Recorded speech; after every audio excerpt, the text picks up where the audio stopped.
Expect me, nigga, like you expect Jesus to come back. Expect me, nigga, I'm coming. Expect me, nigga, like you expect Jesus to come back. Expect me, nigga, I'm coming. I wasn't sure how long I could sustain the effort without breaking in two. It seemed like the only thing holding my body together was my one desire, to be better than Kakarot. At times I thought I was losing my mind. Why couldn't I obtain what Kakarot had obtained? It didn't make sense. It was infuriating, and it was my fury that kept me alive.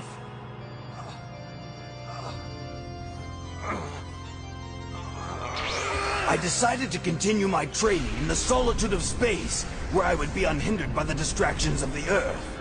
And when a violent electrical storm erupted in the skies of the planet I was on, I welcomed it. It seemed fitting, like it was an outward manifestation of the storm that was raging inside of me. I thought I had everything under control, but then the mother of all meteors seemed to appear out of nowhere to claim my ship and my life.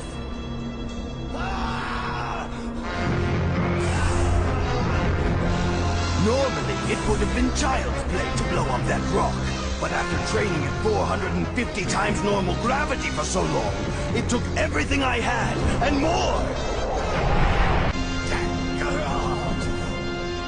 Then something just snapped. Something inside of me. No! No more! That's it! I don't care! I didn't care anymore. I didn't care about being better than Kakarot. I didn't care about being a Super Saiyan. I didn't care if I lived. I didn't care about anything. And then it happened.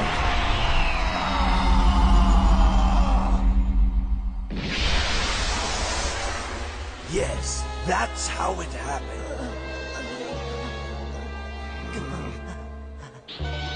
That's how I became a Super Saiyan.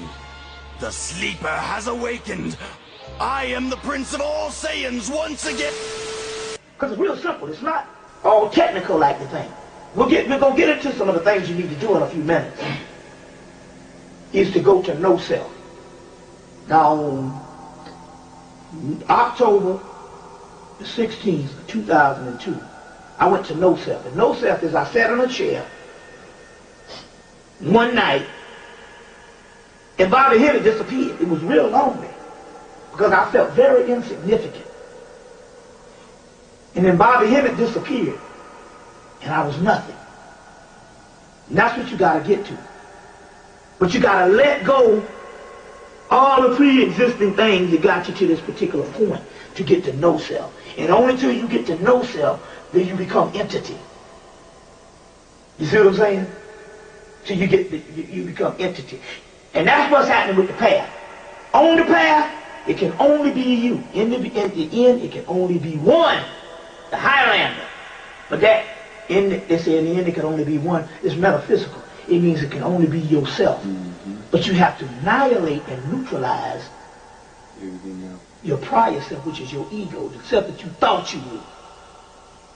The social realm around you and the world around you, you have to go to no self. You see.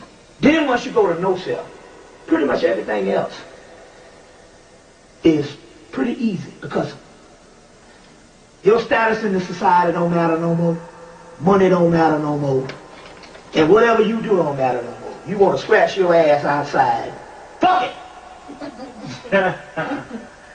See what I'm saying? Money don't matter no more. Certain things don't matter no more. Because you've gone beyond that particular part. And so, you get the accolades for people who correspond to you to make you feel better. It don't even matter no more. And I'm going to go into some things tonight now, some things for you to also watch out for. Because at this particular time, you can front to everybody around you, but your heart has to be right. Because there's something called the apocalypse of the heart. You're being judged by your own heart. Which means the first thing you say, well, how can I get my heart right? Well, the first thing you have to do to get your heart right is, we can talk about how to behave, but we got to cut to the chase on what would make you at the point that you would have a messed up heart. And basically you have to And there's a technique we'll deal with at this time. It's a philosophy.